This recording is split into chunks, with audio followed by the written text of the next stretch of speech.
Atenção! Se você gosta de histórias de vingança épica, poder absoluto e reviravoltas chocantes, você precisa ficar até o fim. Antes de começar, se este relato de silêncio, traição e um retorno triunfal te prender, por favor, dê um gostei neste vídeo e se inscreva no canal. Agora, preparem-se para o choque. Esta não é uma história de separação. É a crônica do silêncio de uma mulher e a explosão ensurdecedora que se seguiu. E se a mulher que você vê no metrô de São Paulo, a que parece exausta, destruída e invisível, for na verdade um fantasma? Sofia Ramos deu ao seu namorado, Marcos Pereira, tudo o que lhe restava. E quando ele roubou os seus últimos R$800, ela não chorou, não gritou. Ela simplesmente arrumou uma pequena bolsa, deixou a chave na mesa e saiu. Ela o deixou sem uma única queixa, porque horas depois, aquela mesma mulher, em um tailleur Balenciaga sob medida, entrava em uma cobertura de 900 milhões na Avenida Paulista, onde um bilionário a esperava. O silêncio da âncora. O silêncio no apartamento do bairro Bela Vista era uma entidade viva. Eram 11h04 da manhã de uma terça-feira. Fora de seu apartamento, São Paulo desatava sua sinfonia habitual de buzinas violentas, o distante martelo pneumático, o ranger dos freios de um ônibus, mas dentro do apartamento 4B, o único som era o ronco úmido e rítmico de Marcos Pereira. Sofia Ramos estava parada no centro do estúdio de 40 metros quadrados, com uma única bolsa de lona de couro gasto a seus pés. Ela já havia arrumado as malas. Não demorou muito. Marcos estava exatamente onde ela o havia deixado 8 horas antes, inconsciente no sofá áspero e manchado de cerveja que eles haviam encontrado na calçada. Seu cabelo loiro, liso e oleoso estava colado em seu rosto.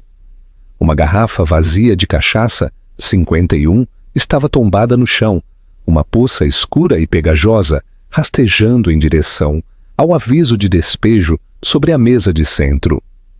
Seu precioso violão de 1974, o que ele alegava ser sua alma, estava precariamente apoiado contra uma torre de caixas de pizza, com uma corda quebrada e encaracolada como um inseto morto. Sofia não sentia nada. Ela passou os últimos 734 dias sentindo tudo. Ela sentiu esperança quando ele havia escrito uma música só para ela.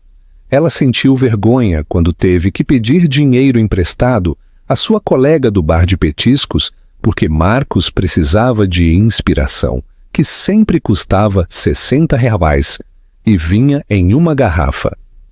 Ela sentiu terror quando ele havia jogado um prato perto de sua cabeça, gritando que o mundo não conseguia ver seu gênio. E ela sentiu um esgotamento profundo enquanto trabalhava em turnos duplos para cobrir o aluguel que ele deveria ter dividido. Mas na noite passada, a sensação simplesmente parou. Era o dinheiro do aluguel, R$800. Ela havia economizado em dinheiro, escondido em uma velha cópia de O Conde de Monte Cristo de Alexandre Dumas. Era a única coisa que ela possuía que ele nunca tocaria. Ele dizia, famoso por sua preguiça, que ler é para pessoas que desistiram de viver.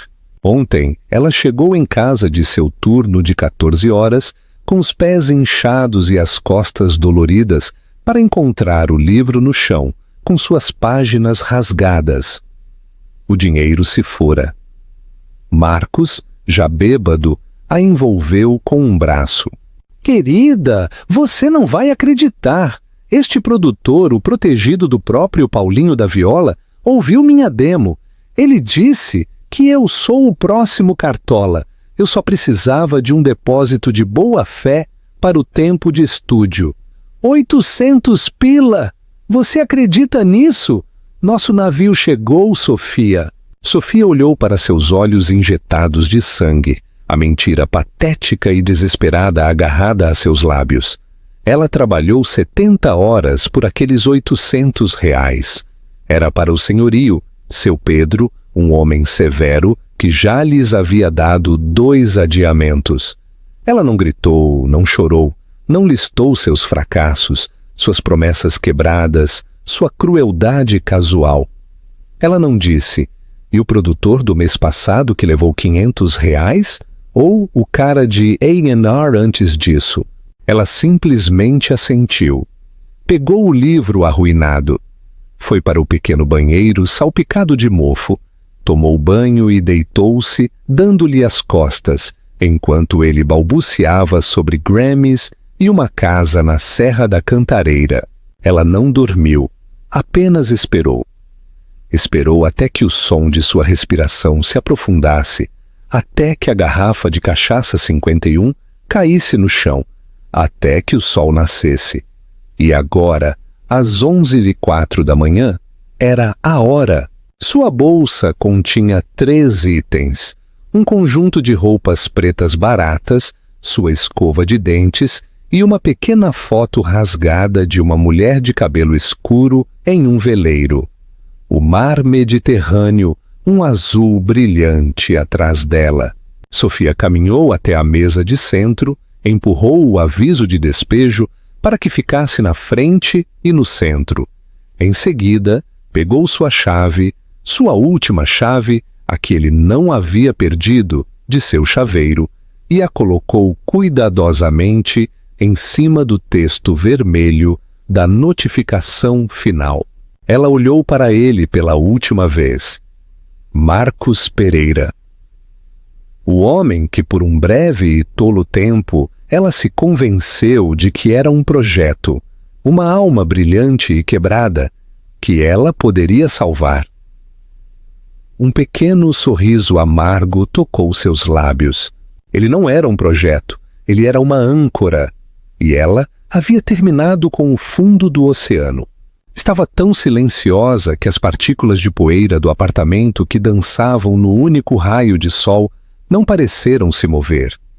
Ela abriu a porta, saiu para o corredor que cheirava a curry rançoso e umidade e fechou a porta com um clique suave. O clique do trinco deslizando para o lugar foi definitivo. Foi o som de um final. Ela o deixou sem uma única queixa. Não olhou para trás. O reingresso. O metrô da linha 3, vermelha, estava lotado, quente e cheirava a suor corporal e açúcar queimado. Sofia estava perto das portas, agarrada à barra superior. Seus jeans gastos e desfiados nos punhos e seu moletom cinza fino a tornavam invisível. Ela era apenas mais uma peça da biomassa exausta e arrastada da cidade. As pessoas se espremiam contra ela, rostos enfiados em telefones, olhos vidrados. Ninguém a viu. Essa invisibilidade havia sido seu escudo por 2 anos. Hoje era um disfarce que ela estava prestes a descartar. Ela viajou no trem por 40 minutos, uma jornada que pareceu atravessar dimensões. Ela desceu não em um bairro residencial, mas na estação Consolação. A súbita enxurrada de riqueza e superfícies polidas era discordante. Turistas entupiam as calçadas e o ar cheirava diferente, mais limpo, com um toque de perfume caro e o escapamento de carros pretos. Sofia caminhou 2 quarteirões. Seu passo acelerou.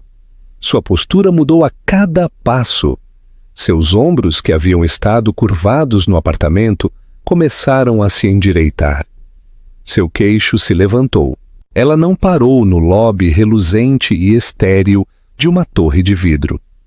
Ela virou para um prédio de calcário menor e discreto e entrou em um salão de beleza que não tinha placa, apenas uma pequena placa de latão gravada. A Fênix. No momento em que ela pisou no chão de mármore branco, a recepcionista, uma mulher dolorosamente elegante chamada Chloe, com um corte bob preto severo, levantou os olhos de sua tela. Seu sorriso profissional vacilou, substituído por um vislumbre de confusão e desgosto ao ver as roupas de Sofia. "Posso te ajudar?" Sofia sustentou o olhar dela. Não disse nada, apenas manteve o olhar da mulher. Os olhos de Chloe se arregalaram, uma pequena faísca de reconhecimento. Meu Deus, senhorita Stavros. Olá, Chloe, disse Sofia. Sua voz era diferente. A cadência ligeiramente áspera e apressada de seu personagem de garçonete de bar havia sumido. Em seu lugar havia um contralto baixo, suave e assustadoramente aristocrático. Claro, por aqui. Tivemos a suíte em espera para a senhora. Chloe estava nervosa, tropeçando nas palavras enquanto guiava Sofia pelo salão principal, onde mulheres com bolsas de 50 mil reais bebiam champanhe, em direção a uma sala VIP privada e à prova de som. A sala estava esperando. Em um cabide pendia uma capa de roupa preta. Em uma penteadeira havia um conjunto de pincéis e cosméticos que pareciam ferramentas cirúrgicas. Duas pessoas esperavam, um homem com tesouras afiadas e um terno mais afiado, e uma mulher com uma maleta de maquiagem que custava mais do que o violão de Marcos. Apenas o reingresso, por favor, Jean-Pierre, disse Sofia, largando sua bolsa de lona.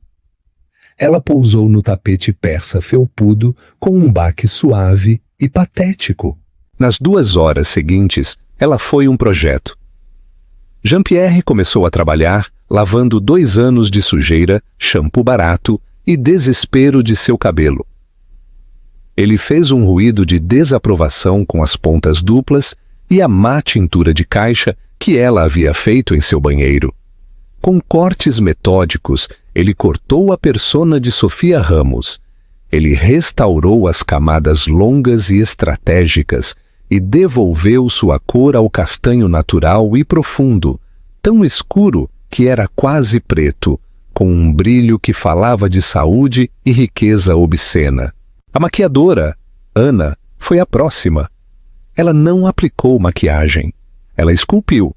Ela apagou o cansaço, as olheiras dos turnos de 14 horas, a sutil desnutrição. Ela definiu suas maçãs do rosto altas, que estavam escondidas por uma espécie de anonimato teimoso.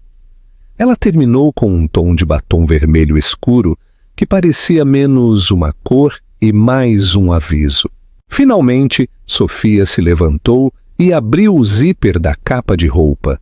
Dentro havia um tailleur de Balenciaga. O tecido era uma mistura de lã e seda azul meia-noite. Não era apenas um terno, era uma armadura. Ela se livrou de seus jeans e moletom, deixando-os em uma pilha no chão como uma pele de cobra. Ela escorregou para o terno, o forro de seda fresco contra sua pele. Ela abotoou o blazer afiado e estruturado. Ela deslizou seus pés, calejados pelos tênis baratos, em um par de saltos Manolo Blahnik pretos e brutalmente simples. Ela se olhou no espelho. A mulher que a encarava não era a garota do apartamento 4B. Essa garota era um fantasma de ficção. Esta mulher era aterrorizante.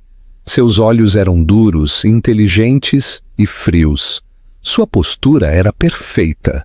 Ela era Sofia Stavros e havia retornado dos mortos. "O carro está aqui?" Ela perguntou a Chloe, que estava pairando perto da porta. Sim, senhorita Stavros. Mikhail está esperando lá embaixo. Bom, cobrem na conta da herança do meu pai. E Jean-Pierre? Ela disse, virando-se para o estilista que admirava seu trabalho. Obrigada.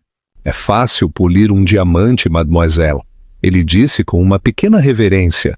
Sofia saiu do salão, seus saltos ressoando como uma pontuação no mármore. As mulheres na sala principal levantaram o olhar, seus olhos arregalados de inveja e curiosidade. Elas não sabiam quem ela era, mas sabiam que era alguém. O Mercedes Maybach E80 preto estava parado na calçada, um vazio de 1,5 milhão no rio de táxis amarelos. O motorista, um homem grande em um terno escuro com o nariz quebrado e reconstruído de um ex-agente do BOPE, abriu a porta traseira. Senhorita Stavros, disse Mikhail, sua voz um murmúrio baixo. Faz muito tempo. Faz mesmo, Misha. ela disse, deslizando para o couro branco amanteigado e macio. Como ele está? O Sr. Thorne está impaciente como sempre. E o pacote do gin? Garantido! Sofia assentiu. A porta se fechou com um baque pneumático, selando-a do barulho da cidade. O carro entrou no trânsito em silêncio. Ela olhou pela janela fumê para as pessoas na calçada, para a mulher de rosto cansado que se parecia com ela 3 horas antes. Ela havia cruzado a divisão. O abismo entre os dois mundos era apenas a porta de um carro. A revelação do grande segredo. O Maybach não dirigia, ele deslizava, um tubarão silencioso navegando pelas turbulentas águas do trânsito da Paulista. Sofia estava sentada perfeitamente imóvel na traseira. O aroma do couro napa, personalizado do carro, e seu próprio perfume recém-aplicado, Portrait of a Lady, preenchendo a cabine. O silêncio era um bálsamo. Por 2 anos, seu mundo havia sido barulho. Os monólogos de reclamação intermináveis de Marcos. A música ruim e alta dele. As brigas gritadas dos vizinhos. O chocalhar dos pratos no bar. Este silêncio era diferente. Era o silêncio do poder. Eles seguiram para o sul, em direção ao aglomerado de arranha-céus incrivelmente finos, conhecidos como o quarteirão dos bilionários. Mikhail colocou o carro em uma entrada subterrânea privada e murada, ao lado dos portões principais da Torre de Cristal, a colossal torre que pairava sobre o skyline. Um segurança particular, reconhecendo o carro, assentiu e abriu uma porta de aço sem identificação. Levava a um pequeno lobby de elevador privado revestido de mármore escuro e veiado. Mikhail apertou um único botão sem identificação.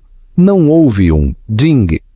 As portas simplesmente se abriram e o elevador começou sua ascensão, movendo-se com uma velocidade que fez o estômago de Sofia se revirar ligeiramente. O elevador não se abriu para um corredor, abriu-se diretamente para o céu. A cobertura era de 1.000 metros quadrados de vidro, aço e pedra, ocupando todo o quinquente do andar. As janelas de 7 metros de altura ofereciam uma vista de 360 graus que abrangia toda São Paulo, da Praça da Sé ao sul até a extensão verde e retangular do Ibirapuera, estendida como um tapete ao norte. O design do espaço era minimalista, ao ponto de ser monástico. Os pisos eram de concreto polido a um brilho espelhado. O mobiliário era esparso e brutalista. Um único sofá enorme, algumas cadeiras Le Corbusier. Na parede não havia uma TV, mas um único quadro maciço de 4 metros de largura, um Mark Rothko. Seus campos profundos e vibrantes de carmesim e preto. Uma janela para um vazio terrível e belo. Um homem estava parado em frente à janela, olhando para o norte. Ele era alto, magro e vestia não um terno, mas o uniforme casual e obscenamente caro dos verdadeiramente poderosos. Uma gola alta de cachemira escura, calças Brunello Cucinelli carvão e mocassins de couro macio usados sem meias. Ele se virou. Tinha talvez 60 anos, com um rosto afiado e inteligente, cabelo prateado penteado para trás e os olhos pálidos e inabaláveis de um falcão. Este era Juliano Torres. Ele não era, pelas definições tradicionais, um bilionário. Ele era algo muito mais perigoso, o homem que geria os bilionários. Ele era advogado, fixer, testamenteiro da herança Stavros e o conselheiro mais confiável, o único conselheiro confiável do falecido pai de Sofia, Constantin Stavros. Você está atrasada, ele disse. Sua voz era como gelo seco. A fase da crisálida levou mais tempo do que o previsto, respondeu Sofia, caminhando em direção a ele. Seus saltos ressoaram no vasto espaço vazio. Eles não se abraçaram, não apertaram as mãos, ficaram a 1 metro de distância, 2 estátuas inspecionando seu domínio. Está feito, então, ele afirmou. Está feito, ela confirmou. Eu saí esta manhã. Alguma complicação com o ativo? O ativo era Marcos. Nenhuma. Ele estava dormindo. Ele nem saberá que eu saí até ficar com fome ou sóbrio. O que vier primeiro. Bom. Juliano virou-se para a janela. Micail interceptou o produtor de estúdio que tanto empolgou Marcos. Era um dos homens de Dário, um investigador particular de baixo nível do Rio de Janeiro. Patético. Sofia sentiu um arrepio, mas sua expressão permaneceu neutra. Então, o apartamento estava comprometido. Estava se tornando, disse Juliano. Marcos foi uma falha de segurança desde o dia em que você o conheceu. Um passivo ambulante e falante. Mas ele foi, por um tempo, a cobertura perfeita. Ninguém procura por Sofia Stavros, herdeira de um império de transporte e logística de 40 bilhões de reais, lavando pratos em um bar de petiscos e morando com um músico fracassado em um apartamento sem elevador no Bela Vista. A traição de Marcos Sofia Ramos nunca existiu. Era uma construção, um papel interpretado por Sofia Stavros, a única filha de Constantin Stavros, que havia morrido em um trágico acidente de barco no mar Egeu há 2 anos e 1 mês. O acidente, Juliano havia confirmado poucas horas depois. Foi um assassinato profissional orquestrado pelo meio-irmão mais velho de Sofia, Dário Stavros. Dário, o filho do primeiro casamento desastroso de Constantin, era uma criatura de pura ganância e direito não mitigado. Ele via a Stavros Global como seu direito de primogenitura e Sofia como uma praga a ser exterminada. No momento em que seu pai se foi, a vida de Sofia estava em contagem regressiva. Juliano Torres se moveu primeiro. Enquanto Dário ainda estava comemorando com seus advogados em Genebra, Juliano invocou seu poder como testamenteiro da herança. Ele tirou Sofia de seu dormitório universitário, liquidou um conjunto oculto de ativos de seu pai e a fez desaparecer na sujeira anônima de São Paulo sob um novo nome, um novo rosto, uma sutil rinoplastia e tintura de cabelo, e uma nova vida. Ela deveria esperar, permanecer oculta até que Juliano pudesse desmantelar legal e logisticamente o poder de Dário. Então, disse Sofia, movendo-se para ficar ao lado dele, a espera acabou. Sim, Juliano permitiu um sorriso fino e perigoso. A partir das 08h30 em Genebra, Dário Stavros foi preso pelas autoridades federais suíças. As acusações incluem 42 denúncias de fraude eletrônica, desvio de fundos e graças ao produtor de Valência, que se tornou testemunha do Estado, conspiração para cometer assassinato. Sofia fechou os olhos por um único segundo, processando o peso das palavras. 2 anos. 2 anos de sua vida vivendo na sujeira, servindo ovos gordurosos para caminhoneiros irritados, fingindo amar um homem que ela passou a desprezar. Tudo havia terminado. Está acabado, disse Juliano. Os ativos dele estão congelados. Seus procuradores no conselho estão sendo destituídos enquanto falamos. Ele nunca mais verá o lado de fora de uma prisão. Sofia abriu os olhos. A vista do Ibirapuera era nítida, clara e bela. E Marcos, Micail irá visitá-lo esta tarde, um pacote de indenização. Ele não merece, disse Sofia. Não é para ele, disse Juliano, voltando seus olhos pálidos para ela. É para nós, é o custo da limpeza. Nós compramos o silêncio dele, mostramos a ele o dossiê que temos sobre seu pequeno esquema paralelo com o investigador de Dário, e ele some. Ele aceitará o dinheiro.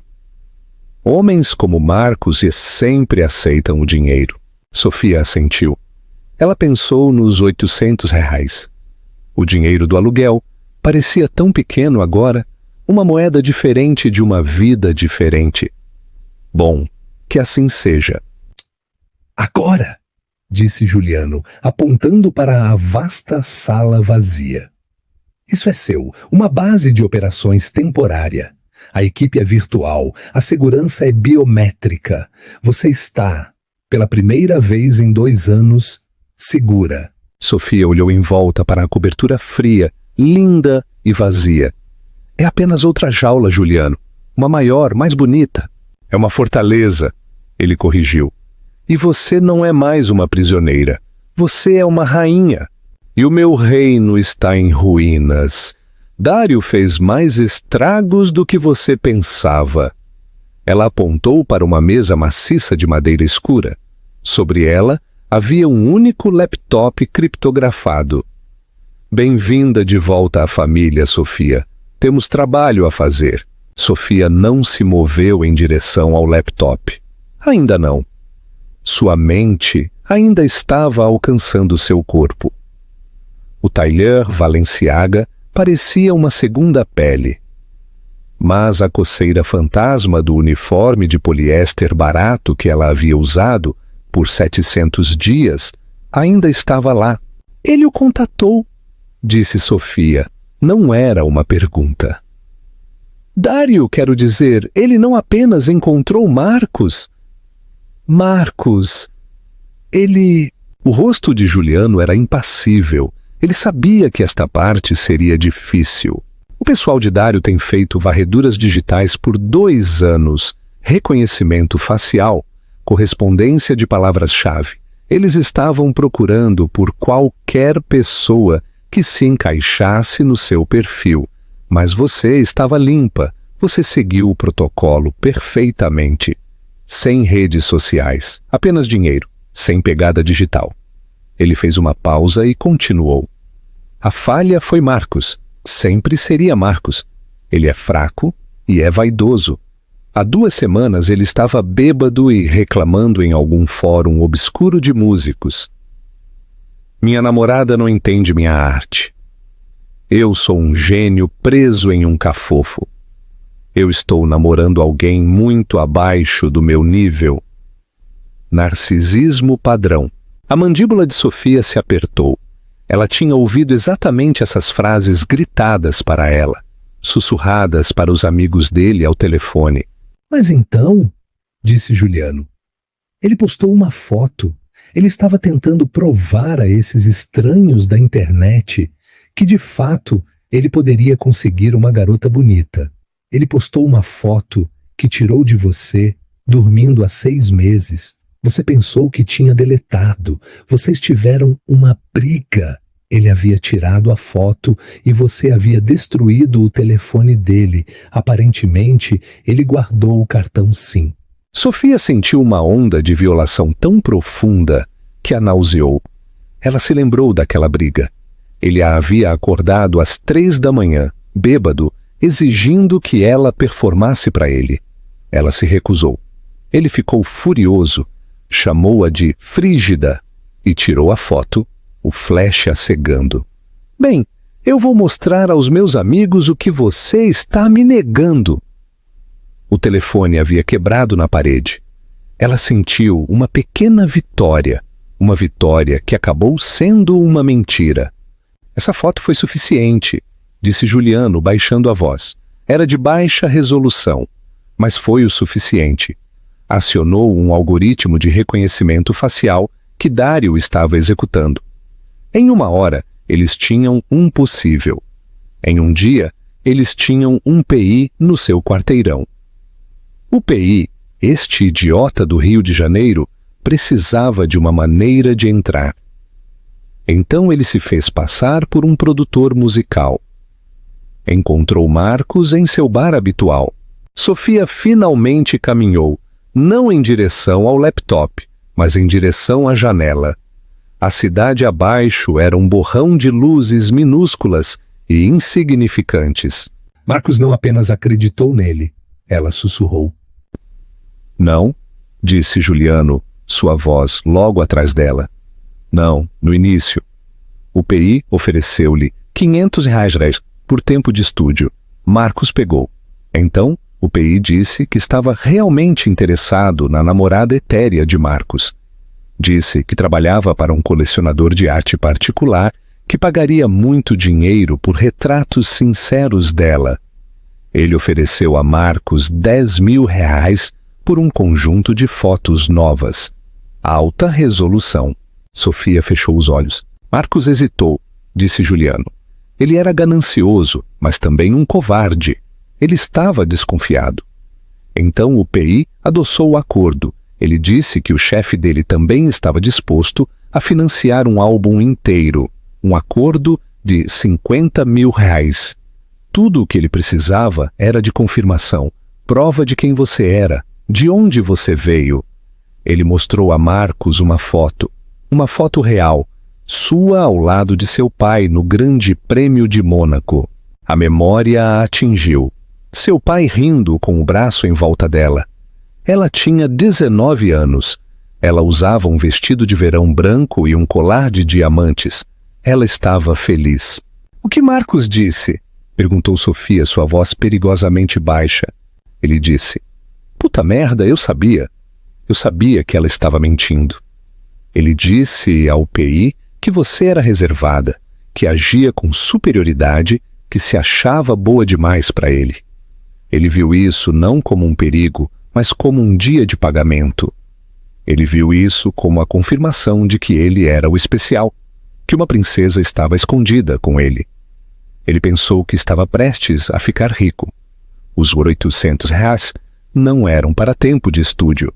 Eram um teste, um gesto final de boa-fé do PI para Marcos. Traga-me o dinheiro do aluguel dela, o dinheiro que ela tem escondido, e eu saberei que você está falando sério. Eu saberei que você pode controlá-la. E Marcos havia feito isso. Ele havia destruído o livro dela, seu único pequeno santuário, e roubado seus últimos reais. Não por uma demo, mas para vendê-la. O silêncio na cobertura se alongou. Sofia observou um pequeno jato, uma agulha prateada, tecer seu caminho através do céu escuro e aveludado. A falta de queixa, disse Juliano baixinho.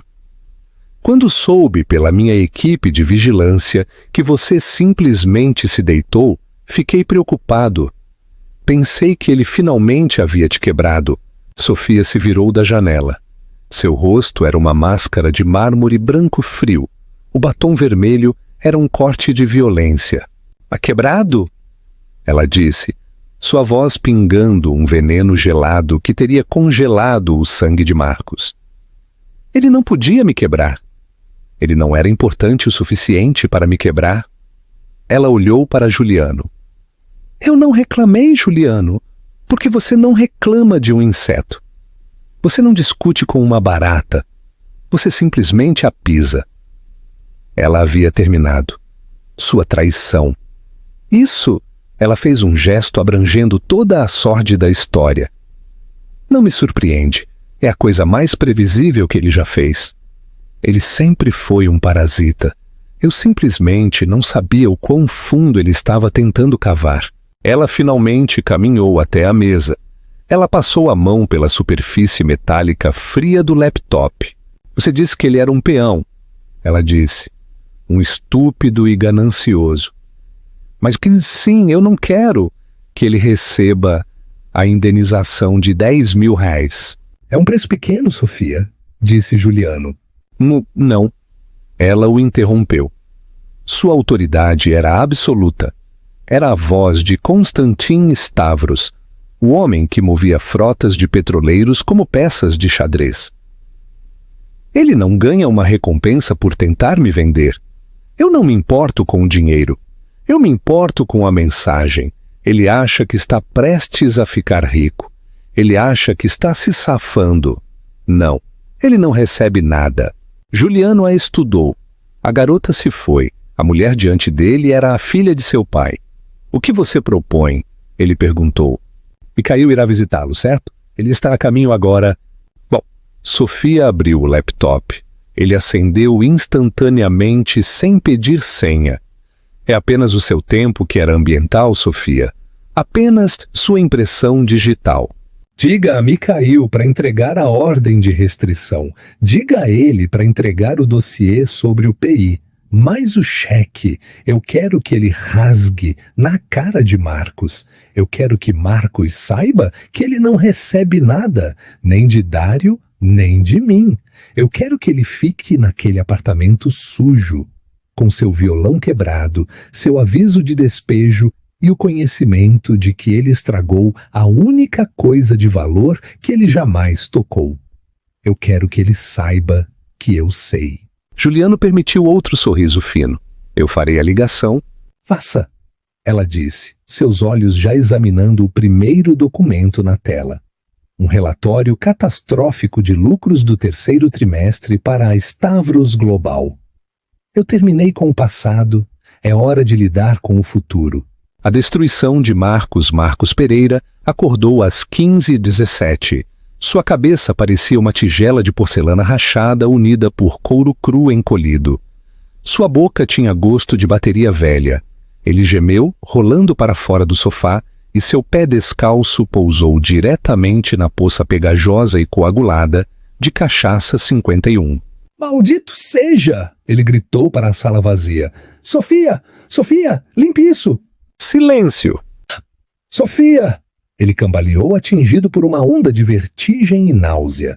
O apartamento estava opressoramente silencioso e claro. Por que estava tão claro? Querida, onde você está? Ele gritou, rastejando em direção à pequena cozinha. Ela não estava lá. O banheiro, vazio. Uma pontada de aborrecimento, não de preocupação, começou em seu estômago. Ela provavelmente estava no bar fazendo outro turno duplo. Ele odiava quando ela fazia isso. A deixava cansada e mal-humorada, e ela nunca queria comemorar o sucesso iminente dele. Ele voltou para a sala de estar esfregando o rosto, e foi então que ele viu. A chave estava em cima do aviso de despejo. Seu coração não afundou. Saltou para sua garganta com um gosto metálico frio. Não! Não! Não! Não! Ele correu para o armário. O lado dela estava vazio. Os 3 vestidos baratos, seus uniformes de garçonete, seu único par de sapatos bons. Todos se foram. Ele abriu a porta do armário do banheiro. Sua escova de dentes, seu gel facial barato com cheiro de rosas. Se foram. Ela não pode! Ele murmurou. Ele estava respirando rapidamente. Ela não pode sair. Não agora, não quando eu estou tão perto. Sua mente não estava nela nos 2 anos que haviam passado, na mulher que havia pago por ele. Sua mente estava nos 50 mil reais, no produtor, no seu álbum. Ele tateou por seu telefone, as mãos tremendo. Ele tinha que ligar para o Sr. Bellucci, o produtor do Rio de Janeiro. Tinha que dizer a ele que ela havia desistido, mas que ele poderia encontrá-la. Ele a conhecia. Ele a encontraria. Ele encontrou seu telefone, mas antes que pudesse discar, seus olhos foram para a cópia de O Conde de Monte Cristo, o lugar onde ela guardava o dinheiro do aluguel. Oh, graças a Deus! Ele respirou. Ela deixou o dinheiro. Ela está apenas brava. Ela vai voltar. Ele pegou o livro. Estava vazio. Claro que estava vazio. Ele o havia esvaziado. Os 800 reais se foram. Espere! Um novo horror tomou conta dele. Ele havia dado os 800 reais a Bellucci. Sofia havia chegado em casa. Ela havia visto que o dinheiro se foi. E agora, ela se foi. Ela levou o resto! Ele gritou, destruindo o pequeno apartamento. Ele virou as almofadas do sofá. Jogou fora seus poucos livros restantes. Ele estava procurando por um esconderijo. Ele estava convencido de que ela tinha o resto do dinheiro da princesa. Não havia nada, apenas poeira, recibos antigos e uma única palheta de violão quebrada. Ele estava arruinado. O cheque de 50 mil de Bellucci Dependia de ele ter Sofia. E agora ela não apenas se foi, mas o senhorio, seu Pedro, estaria aqui a qualquer momento. Ele estava arruinado. Ele estava bloqueado de seu dia de pagamento. O som foi como um golpe de martelo na porta. Marcos congelou. Senhor Pedro, olhe! Eu só preciso de mais um dia, cara. Eu tenho um grande negócio vindo aí. O golpe voltou, mais forte, mais sólido. Não era o golpe impaciente de um senhorio. Este era um golpe de autoridade absoluta. Ele se esgueirou até a porta. Olhou pelo olho mágico, e seu sangue se transformou em água gelada. Um homem estava parado lá. Um homem muito grande em um terno muito preto. Ele parecia menos um homem e mais uma geladeira embrulhada em alfaiataria. Seu nariz estava torto, sua expressão vazia. Quem é você? Marcos guinchou pela porta. Senhor Pereira, ressoou uma voz. Era o homem do olho mágico, Micael. Eu tenho uma entrega para o senhor, da senhorita Stavros. De Sofia? Uma onda de alívio tão poderosa que o enfraqueceu tomou conta de Marcos. Ela havia mandado alguém. Ela havia mandado dinheiro. Claro, ela estava apenas testando-o. Ela provavelmente estava em um hotel todo esse tempo esperando que ele implorasse. Este era o motorista da família dela. É isso, o dia de pagamento. Ele tateou as fechaduras e abriu a porta com um puxão, um sorriso patético e oleoso grudado em seu rosto. Oh, cara, graças a Deus. Você é da família dela, certo? Olhe, ela está apenas chateada. Eu posso explicar tudo. Micael não se moveu. Ele apenas olhou para Marcos. Em seguida, olhou com profundo desgosto para o estado do apartamento. Senhor Pereira, disse Micael. Ele segurava um envelope pardo grosso. Eu tenho 2 itens para o senhor. Ele entregou a Marcos um maço de papéis. Isto é uma ordem de restrição temporária. O senhor deve permanecer a 300 metros da senhorita Stavros em todos os momentos. Qualquer tentativa de contatá-la, sua família ou seus associados resultará em sua prisão imediata. O sorriso de Marcos evaporou. Stavros? O que é isso? Uma ordem de restrição. Isso é loucura. Eu a amo. Micael o ignorou. Segundo, ele disse, levantando o envelope pardo grosso. É isso? Os olhos de Marcos se iluminaram novamente. O dinheiro. Está tudo bem, está tudo bem. Olhe, uma piada é uma piada. É o dinheiro, certo? Pelo meu silêncio. Eu entendo. Estou tranquilo. Eu não vou dizer nada. Isto, continuou Micael, é um dossiê compilado pela nossa equipe de segurança. Contém transcrições de suas conversas com o Sr. Anthony Bellucci. Contém fotografias com carimbo de data e hora de o senhor se encontrando com ele no bar, na Rua Augusta. Contém cópias de suas mensagens de texto concordando em fornecer fotos sinceras da senhorita Stavros em troca de 10 mil reais. E contém uma declaração juramentada do senhor Bellucci, que agora está sob custódia federal, afirmando que o senhor concordou em ajudá-lo a confirmar a identidade da senhorita Stavros para seu cliente, a quem ele sabia que pretendia sequestrá-la. A cor escoou do rosto de Marcos. Ele estava branco como o osso alvejado. Eu não sabia! Eu pensei que ele era um produtor. Era só. Era pela minha arte. O senhor, disse Micael, baixando a voz para um sussurro aterrorizante. É um tipo especial de estúpido. O senhor tentou vender uma mulher por 50 mil reais e nem sequer conseguiu o dinheiro. Por favor. Marcos estava chorando agora, lágrimas de pura autopiedade escorrendo pelo rosto. Por favor, eu estou arruinado. Ela tem que me ajudar.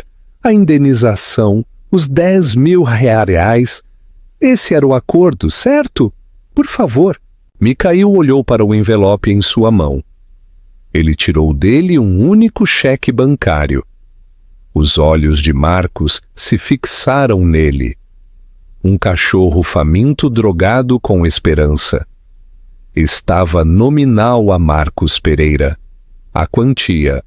Isso, disse Mikhail. Sim, por favor. Eu farei qualquer coisa. Eu vou sumir. Eu juro. A senhorita Stavros queria que eu lhes entregasse uma mensagem. Mikhail segurou o cheque na frente dos olhos desesperados de Marcos e, com as duas mãos, ele o rasgou ao meio. Rip! Ele rasgou novamente. E novamente. E novamente. Até que fosse apenas uma nuvem de confetes. Ele abriu a mão e deixou os pedaços esvoaçarem em direção ao chão manchado de cachaça 51. Marcos soltou um som, um gemido agudo de animal ferido. A mensagem, disse Mikhail, sacudindo as mãos. É esta. Ela sabe o que você fez. O senhor Bellucci se foi. O cliente dele se foi. O dinheiro se foi.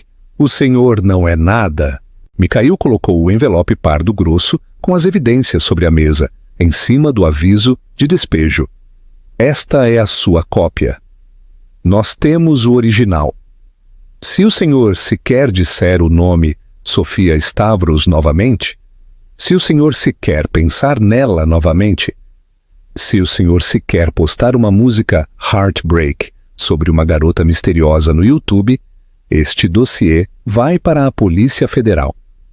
A conspiração para cometer sequestro acarreta uma sentença de 25 anos. O senhor absorverá esta perda, será despejado e desaparecerá. O senhor é um rodapé. O senhor entende? Marcos havia desabado no chão, uma pilha oleosa e soluçante em meio aos confetes de sua fortuna perdida. Ele balançava para frente e para trás, murmurando. Eu não sabia. Mikhail olhou para ele por mais um segundo. Sim, você sabia, ele disse. Ele se virou, saiu do apartamento e fechou a porta com um estrondo, deixando Marcos Pereira sozinho com as ruínas de sua vida. O trono. Enquanto o mundo de Marcos Pereira estava sendo desmantelado, Sofia Stavros estava olhando para outro tipo de desastre. O laptop criptografado estava aberto, projetando uma tela holográfica na parede distante da cobertura. Não mostrava filmes ou cotações de ações. Era um modelo tridimensional ao vivo da frota de transporte marítimo da Stavros Global. Luzes vermelhas, amarelas e verdes pulsavam ao redor do mundo. Havia muitas luzes vermelhas. Ele estava alavancado até o pescoço, disse Juliano, sorvendo um pequeno e escuro expresso. Ele o conjurou de uma máquina que estava perfeitamente integrada em uma parede de mármore. Dário era um jogador. Ele pensou que a empresa era seu cofrinho pessoal. Ele estava short em suas próprias ações, usando ativos da empresa como garantia para empreendimentos secundários desastrosos em criptomoedas e especulação de minerais de terras raras. Ele estava tentando sangrá-la, disse Sofia, seus olhos examinando os dados. Ele estava vendendo nossos ativos principais, o Porto de Águas Profundas de Roterdã, toda a frota de petroleiros de GNL, para empresas de fachada. Suas próprias empresas de fachada? Oh, sim, confirmou Juliano. Ele estava desviando o dinheiro para contas privadas nas ilhas Cayman e Liechtenstein. Ele sabia, eu suspeito, que seu tempo era limitado.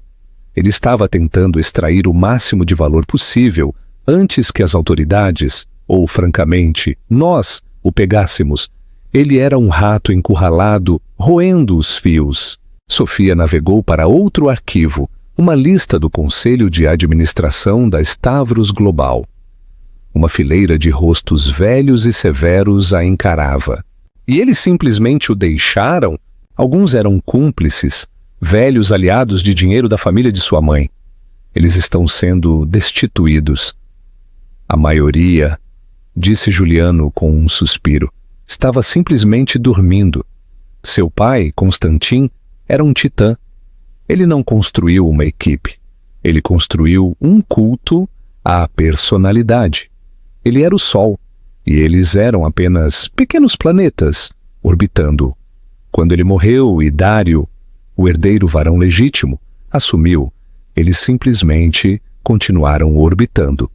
Eles estavam felizes em receber seus honorários do conselho e olhar para o outro lado, contanto que os dividendos continuassem chegando. Mas os dividendos pararam, disse Sofia, apontando para um gráfico que mostrava uma queda de 90% no valor para os acionistas em 18 meses.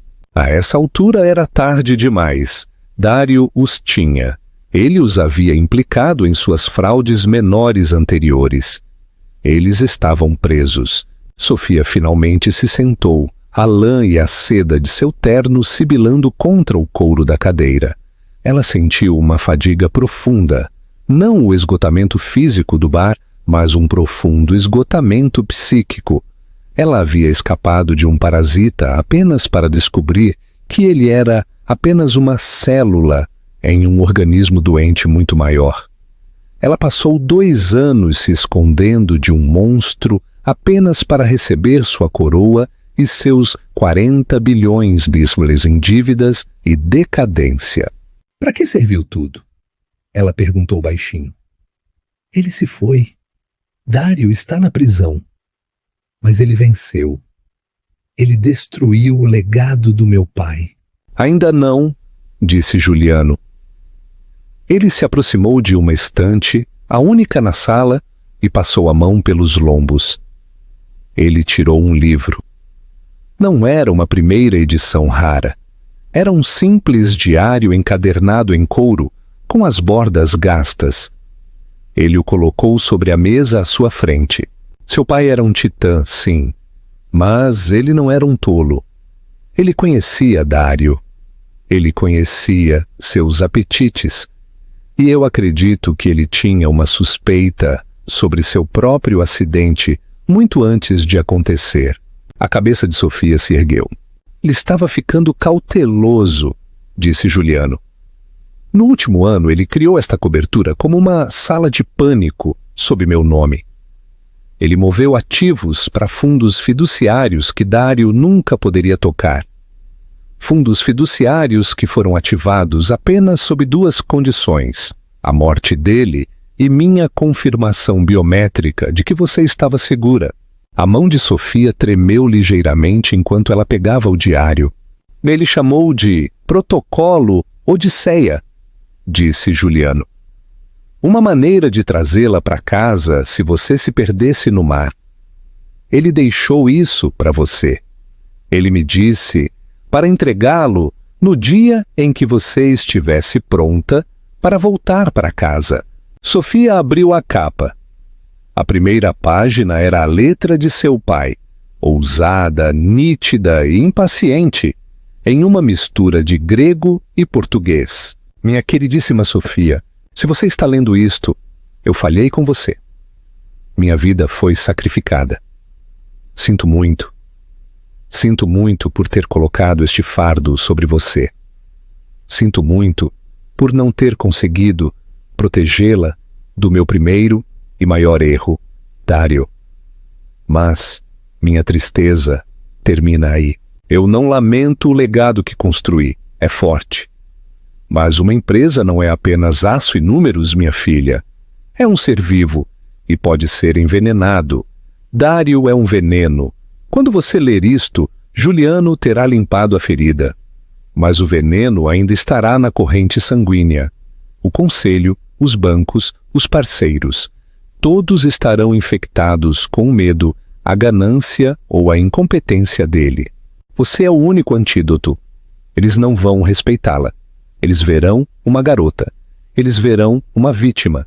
Eles verão uma filha enlutada que eles devem gerenciar. Você não deve, sob nenhuma circunstância, permitir isso. Você não é uma garota. Você é uma Stavros. E uma Stavros não se aflige. Uma Stavros constrói. Neste diário você encontrará não meus segredos, você encontrará minhas armas, os livros caixa privados, os favores que todo político, banqueiro e rival me deve, de Atenas a Hong Kong, as portas dos fundos para cada conta, os códigos de interrupção para os membros cúmplices do conselho. Não seja a filha, seja o titã. Não chore por mim, vingue-me, e você me vingará não destruindo Dário. Eu confio que Juliano cuidou disso, mas salvando minha empresa. Salvando sua empresa. Seu pai, amoroso e muito orgulhoso. Sofia fechou o diário. Ela respirou fundo e trêmulo. O cheiro de couro velho e a tinta de seu pai encheram seus pulmões. Ela largou o livro e olhou para Juliano. A dureza em seus olhos havia retornado, mas era diferente. Não era a raiva fria e frágil de uma vítima. Era o calor forjado e focado de uma arma. E, uma base de operações temporária, você disse? Bem, respondeu Juliano. Errado, disse Sofia, levantando-se. É uma sala de guerra, e nós estivemos na defensiva por 2 anos. É hora de atacar. Ela olhou para o laptop no mapa de seu império quebrado. Juliano, me dê um detalhamento completo das carteiras pessoais do Conselho. Quero saber onde cada um deles é vulnerável e me dê uma lista das 3 principais empresas de fusões e aquisições, MA, em São Paulo. Eu quero os melhores, os mais implacáveis. O que você está planejando, Sofia? Dário estava vendendo a frota. Bom, isso me poupou o trabalho, disse Sofia, sua mente movendo-se com velocidade aterrorizante. Ele pensou que estava vendendo para suas próprias empresas de fachada, mas você disse que ele estava alavancado até o pescoço, o que significa que os bancos são donos dessas empresas de fachada agora, e os bancos não querem navios. Eles querem dinheiro. Ela sorriu. Era o sorriso de seu pai, todo dentes. Nós vamos comprá-los de volta, por migalhas. Vamos usar os fundos fiduciários secretos do meu pai, o dinheiro que eu controlo agora, para recomprar nossos próprios ativos dos mesmos bancos que financiaram a traição do meu irmão. Nós não vamos apenas salvar a Stavros Global, Juliano. Nós vamos destrinchá-la, limpá-la e relançá-la. Juliano olhou para ela. Seus olhos de falcão estavam, pela primeira vez, cheios de algo parecido com orgulho genuíno. Esse é um movimento muito, muito grande. É o único movimento, disse Sofia. Meu pai estava certo. É hora de parar de ser um fantasma. É hora de ser um titã. O cheque-mate final.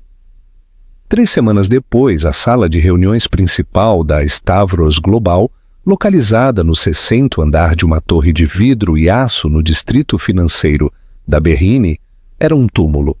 Era revestida de mogno escuro e pesado e uma mesa de 15 metros se estendia por seu centro. Era uma sala construída para intimidação, projetada por homens nos anos 80 que acreditavam que poder era sinônimo de peso e sombra. Sentados ao redor da mesa estavam os 12 membros restantes do Conselho de Administração. Eram, sem exceção, homens. Todos com mais de 65 anos. Eles eram um Monte Rushmore de direito de dinheiro antigo e pânico silencioso. Eles estavam sussurrando entre si, os ombros de seus ternos de seda caros curvados. Dário está em uma prisão federal. As ações foram retiradas da bolsa. Os bancos exigiram todos os empréstimos. Estamos insolventes. E quem é essa garota? Quem convocou a reunião? A filha de Constantin. Aqui desapareceu. O boato é que ela estava em uma instituição mental por 2 anos. Um caso perdido completo. Juliano Torres está com ela. Isso é um jogo de poder. Ela não pode jogar com as mãos vazias. Estamos falidos. Acabou. As pesadas portas de carvalho no final da sala se abriram. Juliano Torres entrou primeiro. Ele parecia, como sempre, severo e impecável. Ele tomou posição contra a parede, não na mesa. Ele era um observador. Então Sofia Stavros entrou. O conselho ficou em silêncio. Eles esperavam o caso perdido. Eles esperavam uma garota pálida e chorosa em um vestido de luto preto. Eles não estavam preparados para a mulher diante deles. Ela usava um tailleur sob medida, afiado como uma navalha, da Acres, em um cinza pálido e estéril que era quase branco. Seu cabelo escuro estava puxado para trás em um coque severo e apertado que enfatizava suas maçãs do rosto altas e o maxilar de seu pai. Seu batom vermelho era a única cor nela. Ela não carregava nada além de um único tablet fino. Ela caminhou até a cabeceira da mesa, a cadeira de seu pai, e ficou ali, as mãos apoiadas em seu encosto. Ela não se sentou. Ela simplesmente olhou para eles, seus olhos movendo-se lentamente de um rosto aterrorizado e cético para o próximo. O silêncio se alongou. Agora era o silêncio dela, não o do apartamento. Era o silêncio do poder absoluto. "Bom dia, cavalheiros", ela disse. Sua voz era fria, clara e amplificada pela acústica da sala. Um homem na outra ponta, Arturo Paiva, o presidente interino do conselho, pigarreou. "Senhorita Stavros, Sofia, em nome do conselho, queremos oferecer nossas mais profundas e sentidas condolências pela perda de seu pai e por sua própria odisseia. Estamos aliviados em vê-la bem." "O senhor está aliviado, Arturo?" Ela rebateu, seus olhos fixos nele. "Por que eu não estou?" Sofia continuou, caminhando lentamente pela lateral da mesa. "Eu não estou aliviada. Estou horrorizada." "Olhe, mocinha", começou outro membro do conselho, um homem chamado Harleston. "O senhor não vai me chamar de mocinha", Sofia disparou, sua voz cortando o ar como um chicote. "O senhor não vai me chamar de Sofia. O senhor se referirá a mim como senhorita Stavros ou senhora presidente. Eu sou, a partir das 9 horas da manhã de hoje, a acionista majoritária desta empresa. Uma bomba havia explodido. Os homens balbuciaram. "Mas isso é impossível! As ações de Dário estão congeladas. A empresa é insolvente." Sofia tocou seu tablet. A tela maciça no final da sala se iluminou. Era uma confirmação de transferência bancária. Uma única transferência, por 500 milhões.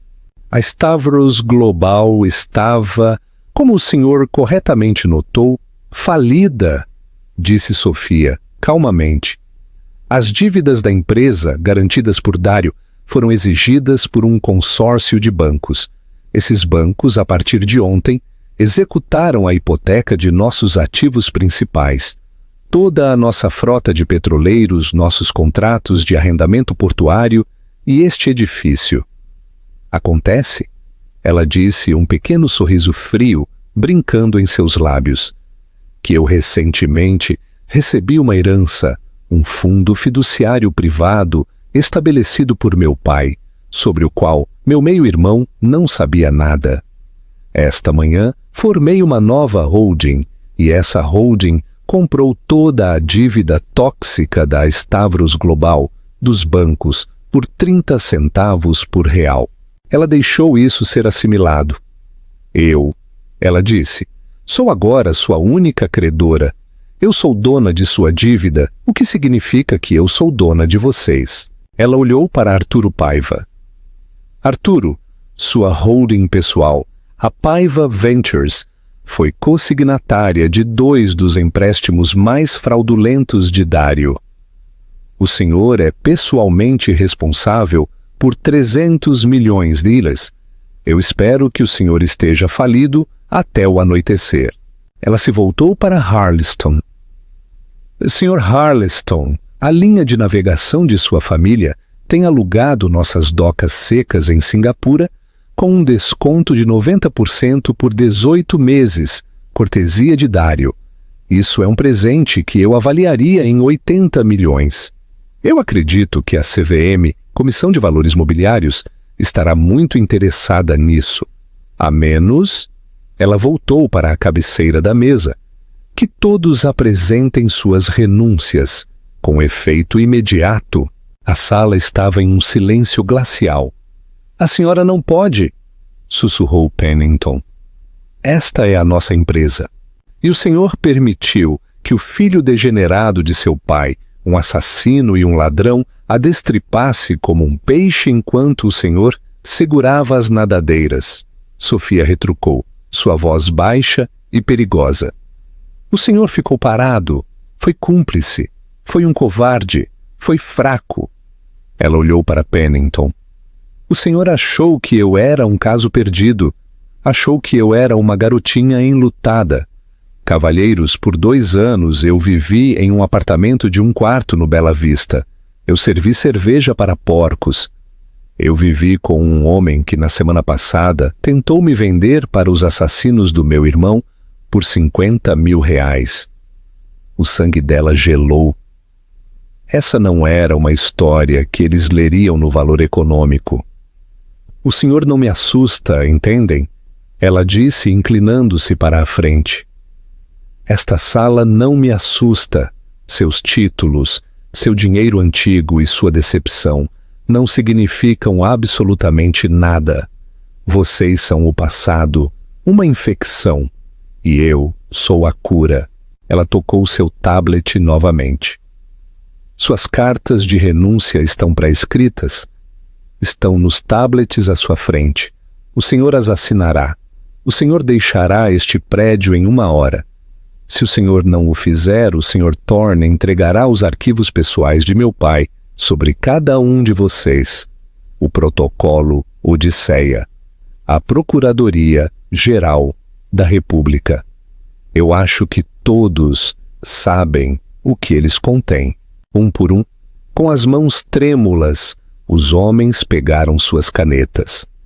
Os códigos de interrupção que seu pai havia chamado. Em 5 minutos estava feito. O conselho de administração inteiro se dissolveu. Obrigada, cavalheiros, disse Sofia. A segurança irá acompanhá-los na saída. Eles saíram da sala, homens velhos e quebrados evitando o olhar dela. Juliano Torres permaneceu perto da parede, observando. Sofia Stavros finalmente se sentou na cadeira de seu pai. Servia perfeitamente. Ela olhou para Juliano. Coloque a equipe de M&A da KKR na linha e diga à imprensa que farei uma declaração às 16 horas. A Stavros Global não está apenas sob nova administração.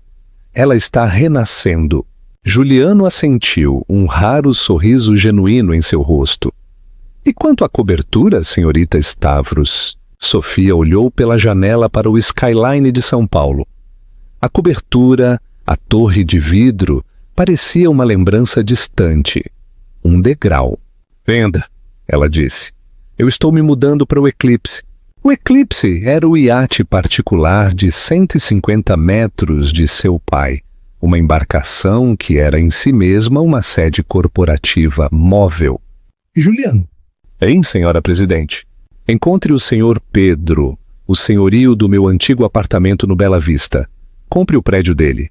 Perdoe a dívida de todos os inquilinos dele. De todos eles, exceto a do 4B.